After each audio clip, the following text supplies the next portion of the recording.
In order to create a table of contents in Notion, we'll need to start off by having the data that we need to use. In this case, I have just books that I have to read, and then I have some summaries about why I should read them, or books that I have read and notes that I've taken. And let's say this is getting like very long, it's becoming a very long document, and I want this in of itself to be like a book or a textbook.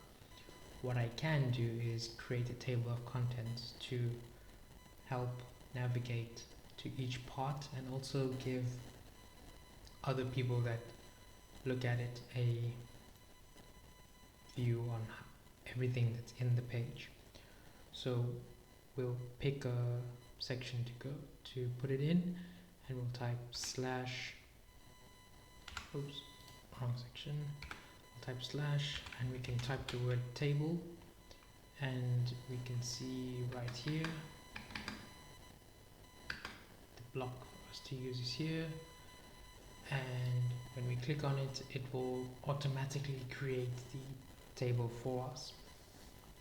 And each of these serve as a link to that section. One thing to keep in mind, in order for this to automatically work, your data needs to be in headings. So if you look here, this word or entire block is a heading 2, and this is a heading 3. So the format of this page is heading 2, heading 3 for each book. And the Notion can pick up on that formatting, and it populates according to that.